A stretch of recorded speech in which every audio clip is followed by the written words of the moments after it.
This is a Pod Dealers Network podcast. All right, so another reason that I ain't shit and you shouldn't listen to anything that I have to say. The other day I was enjoying some crackers and peanut butter, Ritz crackers and peanut butter, one of my great joys in life, and noticed on the Ritz box that it says the official cracker of the NCAA. For some reason, that's hilarious to me. I know I'm reading it the wrong way, but fuck it, you only live once. What is TWS podcast, episode, whatever, who cares at this point? Bar. The ransom, the vindicated. It's my podcast and I do what I want to.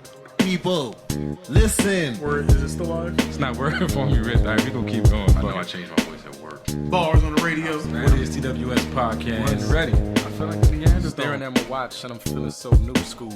Suicide attempts, how many tries to take? Damn.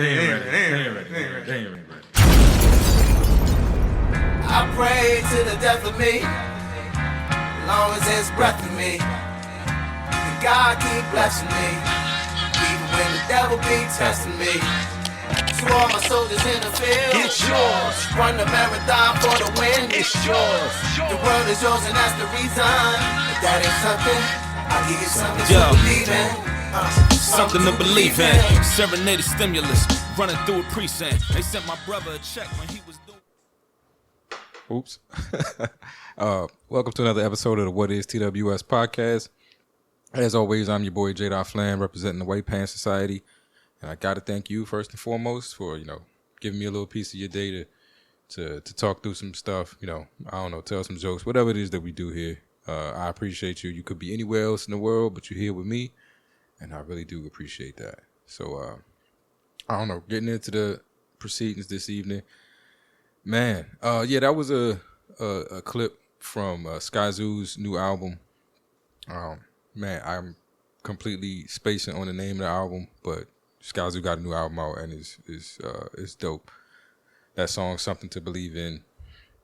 I think that was a couple of the songs I had already heard. He had released a few singles leading up to the album. So a couple of the songs I had already heard, I think that was one of the songs I hadn't heard that struck me the most, my first playthrough. Since then I found several other songs that I also really enjoy. It's just a dope album, top to bottom. I say it's one of the few albums in a while that I think I really can listen to, start to finish, straight through, no issues. But yeah, Skyzoo got an album out. It's super dope, so I wanted to celebrate that with my intro music. This is the first weekend in a while that I have not had Chef Elise. So we didn't do there's no Chef Elise updates, no cooking updates, nothing like that. I feel like I should have something I could say about my daughter, even if I don't see her this week, but I don't know. I realized that I don't have a life at all, and I need to work on that, because not having my daughter, this Friday night, just threw me completely off, man. I had nothing to do. I was bored. Definitely felt lonelier than usual. I think I ended up sitting in the living room, just watching TV. I caught up on Midnight Miracle, that Dave Chappelle podcast, which is super dope. I think I hit the episode this week with David Letterman on it, and I don't know, it's just amazing to see that these amazing artists are just amazing people, that they're not just comedians and they're not just musicians or whatever it is, that their expertise lies in. That's not who they are in totality. That they're just amazing people. When they have conversations about regular life, those conversations are also amazing. And they don't have to be doing stand up or rapping in order to say something dope. So David Letterman has over the years become one of my favorite people, and he proved it again. Just hanging out on the show with Dave Chappelle, Mos Def, and Talib Kweli, and fitting in perfectly. I don't know if it says more about them or it says more about him or just dopeness in general, but that was my Friday night. That and some Annie's mac and cheese, which I buy for my daughter, and then like every week I'm like, what you want for dinner? And I try to slide in the fact that I got the mac and cheese, like I can make you some mac and cheese. And she always gives me the look like, I don't know, let me think about it. You know, like I don't. I guess kids just fickle that way. Like, what, you know, 1 month something will be their favorite thing in the world, and the next month they could give a fuck about it. And that's like where she is right now with the mac and cheese. And I went all in on the mac and cheese. I was buying like value packs of like this Annie's, you know, mac and cheese that I thought was healthy or organic. I don't know why Annie's struck me as like this was a good thing to do as a dad. But yeah, I went all in on it. And now I got all this mac and cheese that nobody eats. So I sat and like listened to David Letterman and Dave Chappelle and most definitely have a conversation while eating, you know, some macaroni and cheese made for kids alone in my apartment on a Friday night. It's quite depressing and sad. Like it's horrible. And I think I even tweeted about like missing my daughter, and I think it may have come across like I was being denied my daughter, or it may even have come across as like a cry for sympathy, and that's not what I wanted. That's not what I intended it to be. Like the reason that Chef Elise wasn't with me this week, purely my decision. I wanted to transition from seeing her weekly for these shorter visits to doing it every other week, but having longer visits. And so this is one of the first weeks that I don't have her, in preparation for having her for a longer period of time next week, which is Father's Day weekend. So this is 100% a dope situation. Not at all anything that's like, I don't know, should engender any sympathy, or not at all what I was looking for. Like, but maybe that's how I came across. If anything should engender sympathy, is the fact that if I don't have a 6-year-old or 5-year-old with me on a Friday night, I have no idea what the fuck to do. That's sad. But with that out the way, let's see what else we can get into. I did have something I wanted to talk about, a little life lesson. Let me take a sip real quick. Hold on. I got two types of tea with me right now. I got some, what is this? What do they call? Holy basil. I got some holy basil tea, hot tea. And I got this, like iced, I don't know what this is. This is white tea, but it's got like a hoppy flavor to it. So that's, craft brewed hoppy white tea, non-alcoholic, by the way.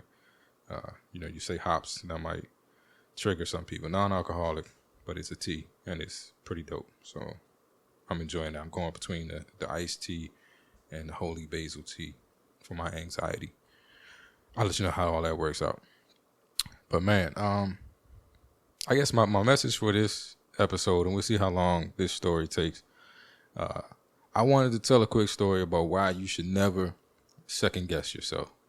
Like, never. Now, if you have an idea, you should just run with it. And like, you should run with it until you can't run with it no more. Like, just, close your eyes, grit your teeth and just run until you can't run. Just, I don't know. And this is not a lesson. Like, this story is not a story I'm gonna tell that's coming from a place of somebody who's been successful by doing this. Like, this is not like the viewpoint where I get the concept of why you shouldn't second guess yourself does not come from a place of me not second guessing myself and the reason that I'm successful, because I'm not.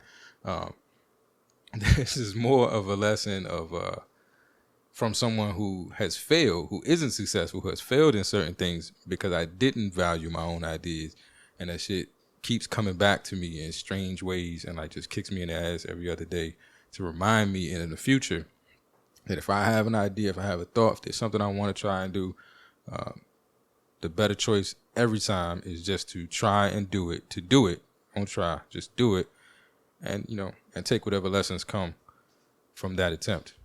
It may be success. You never know. But anyway, true story, right? So the other day, I'm in my office. I'm in my office at home, and I'm supposed to be working, like, but that's every day I'm supposed to be working.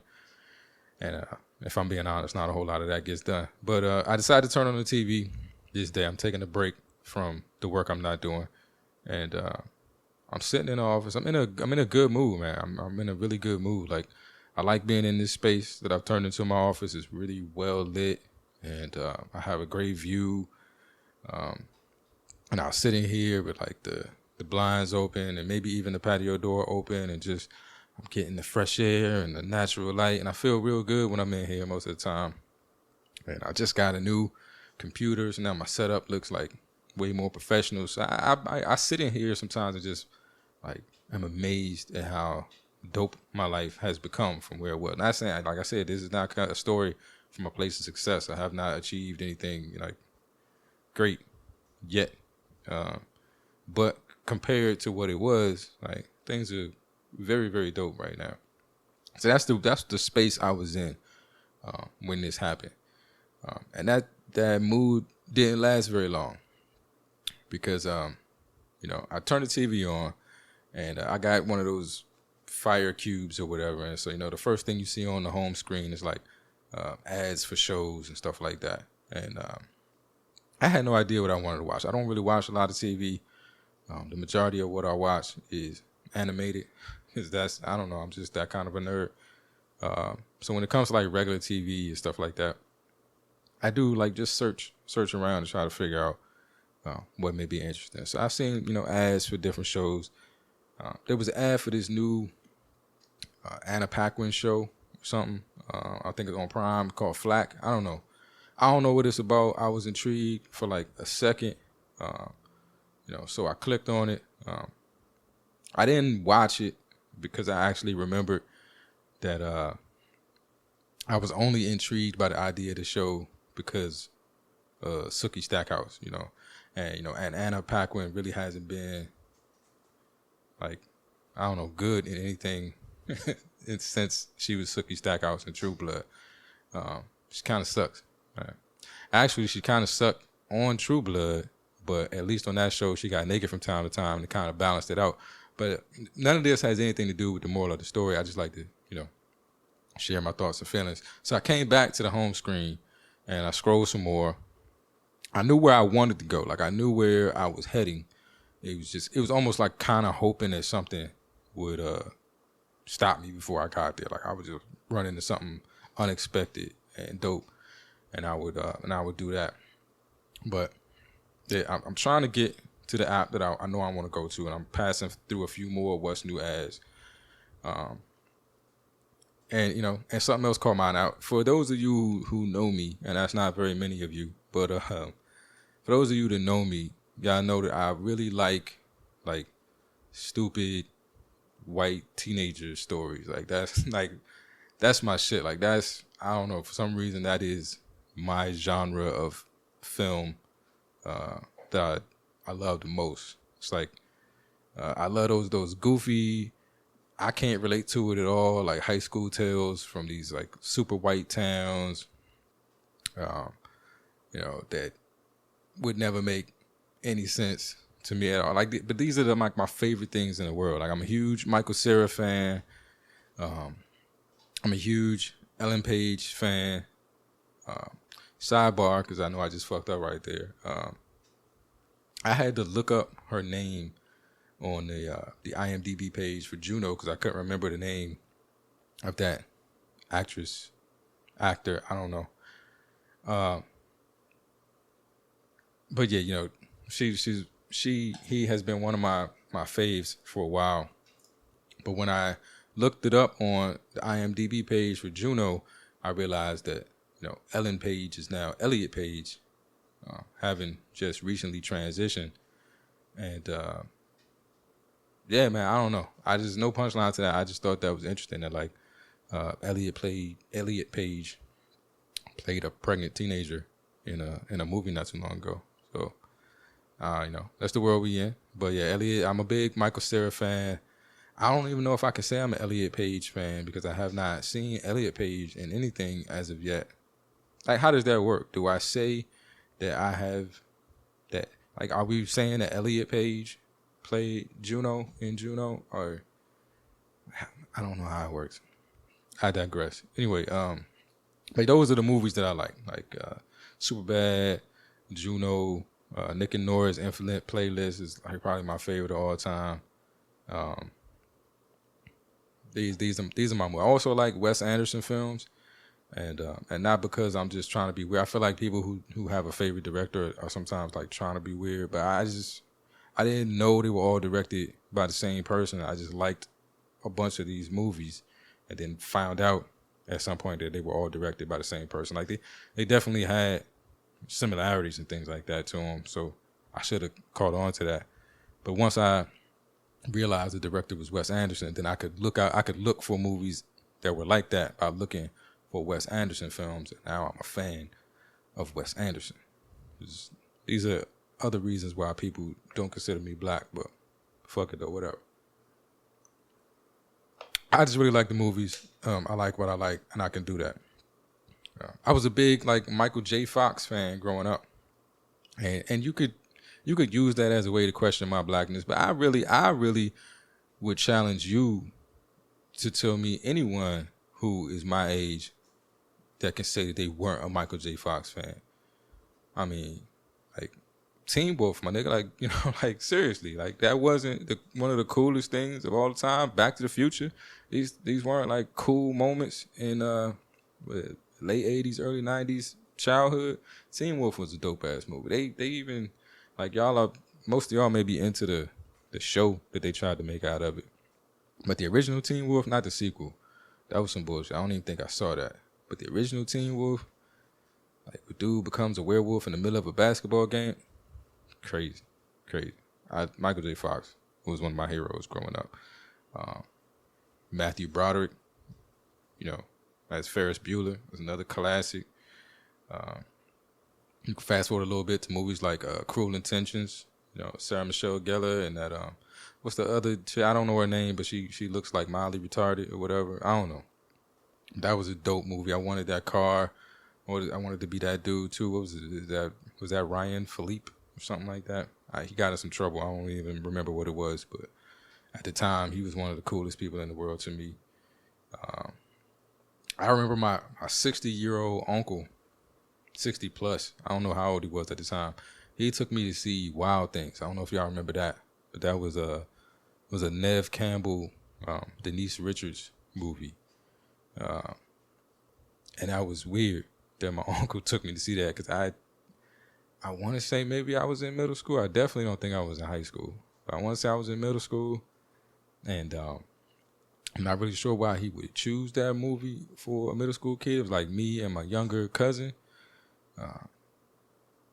It was super weird. I'm grateful. I'm grateful that he decided to take us, because I would have missed out on it otherwise. There was no other way I would have seen that movie, or even probably knew it existed.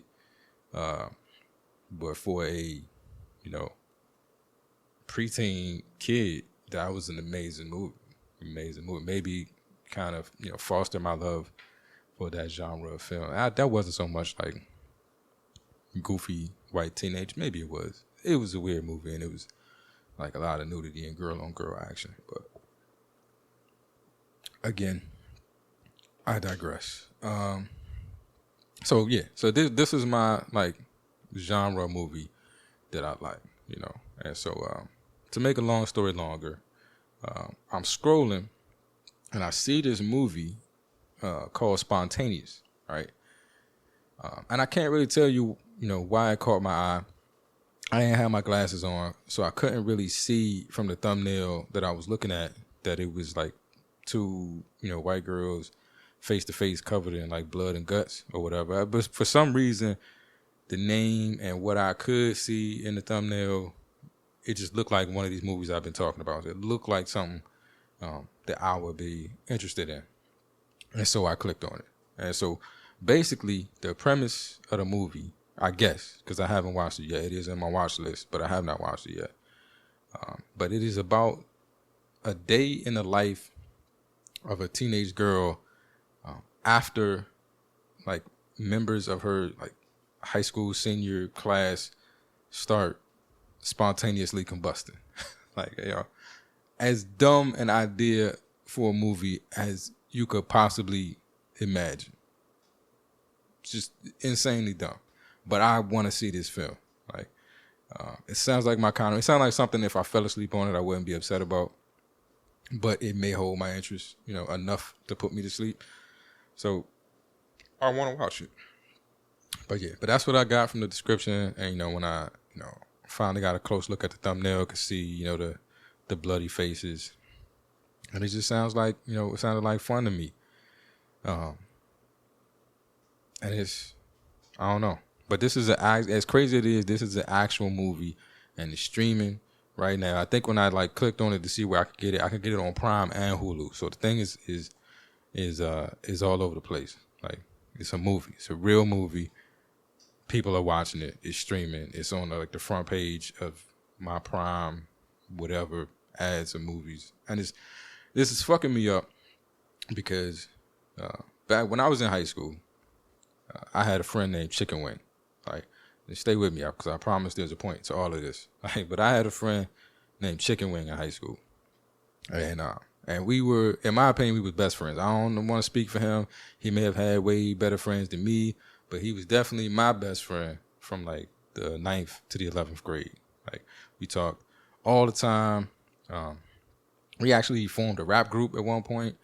We had plans to start a record label. I think it was called Sunshine Entertainment or something like that. It was, it was corny, but we had dreams. I don't know. I think we actually, he and I actually came up for the idea for the Injustice and Mortal Kombat versus DC video games way before that shit ever came out. We came up for that idea. We were planning out move sets and all kinds of stuff.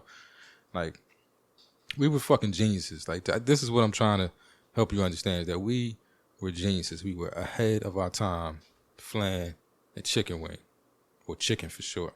But that was my homie, and we was doing dope things and just didn't realize it. But anyway, one of our favorite things to do, one of the things we enjoyed doing more than anything else in the world, was we would sit in class. We had a lot of classes together. We would sit in class, making sure we had an unobstructed view of the door leading to the hallway, right?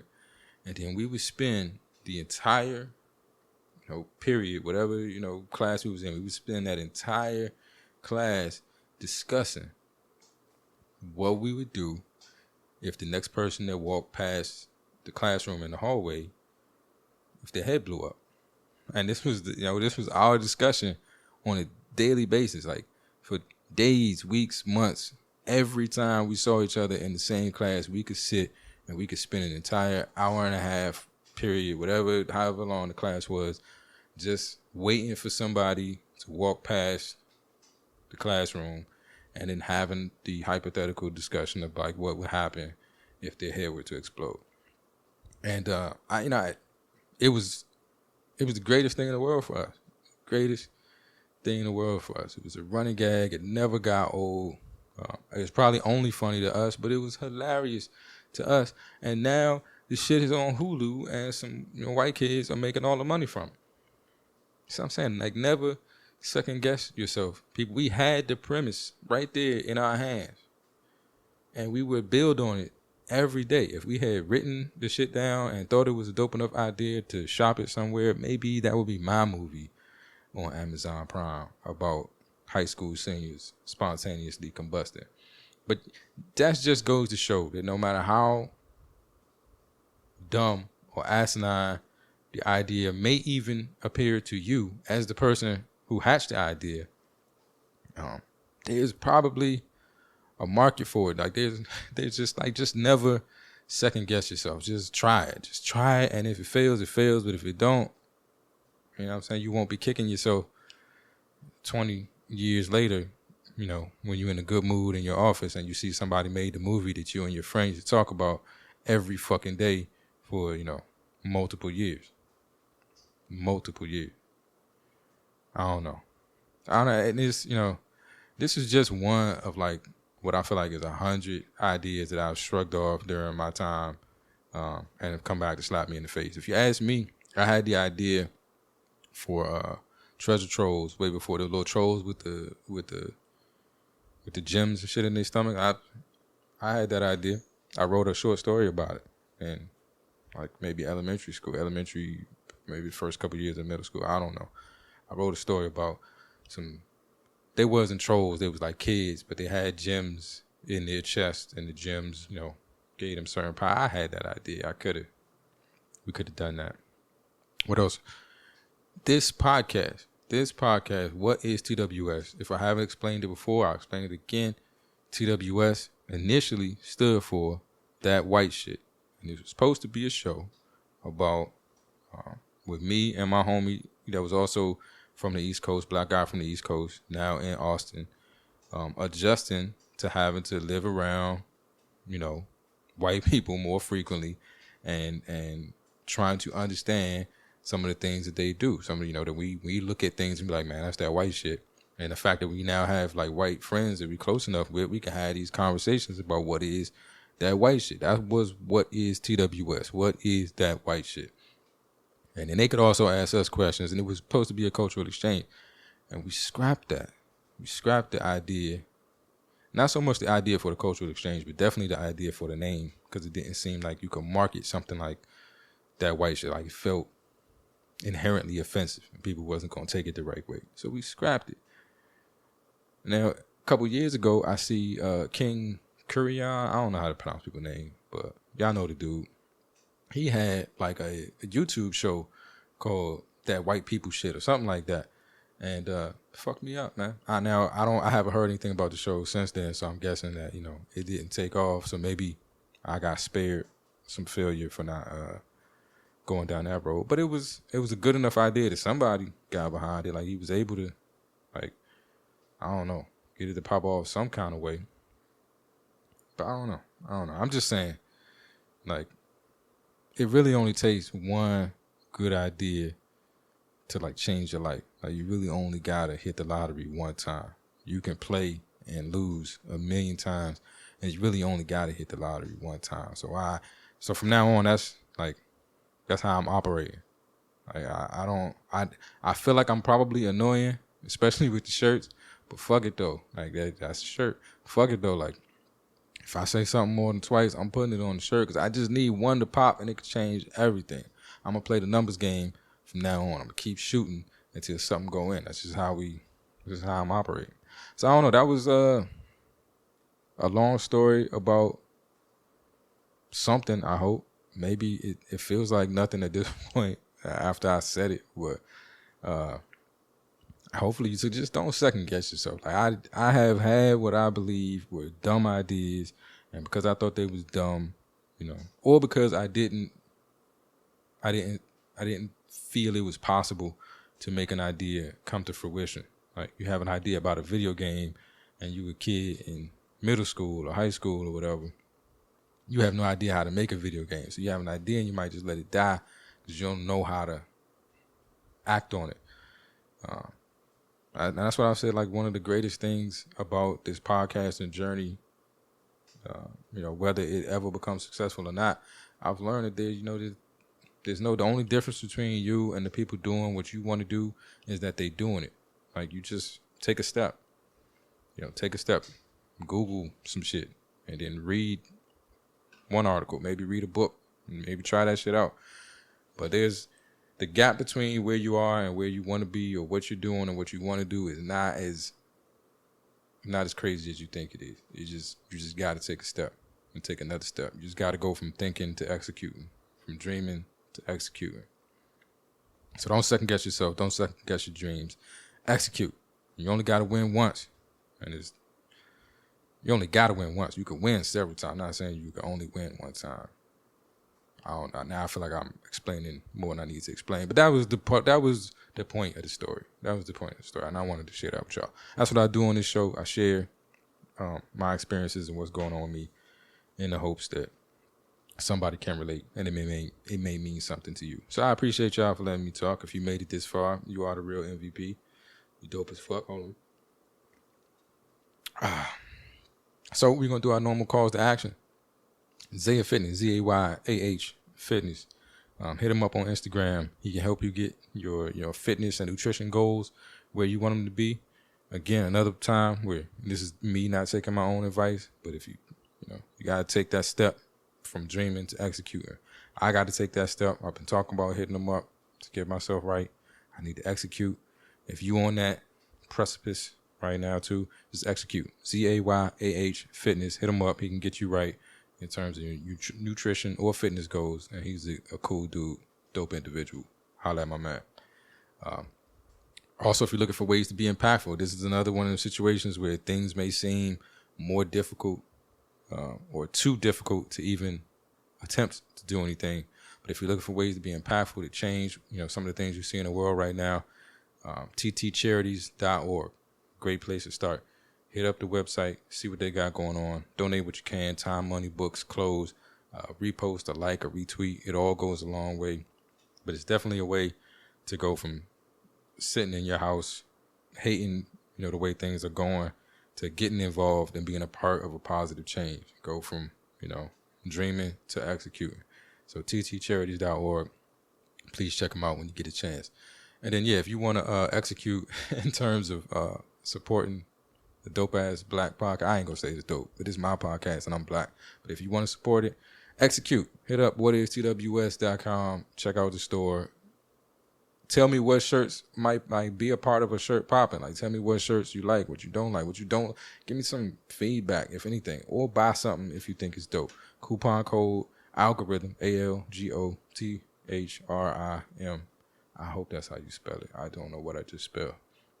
But that algorithm, look it up. That'll get you 20% off your entire order. And that'll go for as long as it goes for. We'll see. But hit up the store. Let me know what you think of the store. Buy some shirts. Get 20% off. Support a black podcast. Support Chef Elise going to Disney World one of these days. Whatever it is, just execute. Be a part of something. With that being said, that's about all I got for this episode. I'm going to let y'all out of here. Thank you for rocking with me. I'm going to finish off with some more from the Sky Zoo album, another song that I really like, Culture-ish, I think is the name of the song. I can only do these really short snippets, so if you get a chance, check out the album. I really wish I knew the name of it. I feel bad about that right now, but it's Sky Zoo, SKYZOO. You look it up and you'll find it, and it's dope. But until we speak again, be safe, be easy, be the light, and I love y'all. Holla. And they just wanna be positioned where you been. Sorta like how they turned living single into friends, right? Collage that for you to comprehend it and make orange the new black like I was Knowledge Bennett. They said it's cornerstone calligraphy on high penny. And sneak around and hit it, and if I got time to finish, for real, pour another one.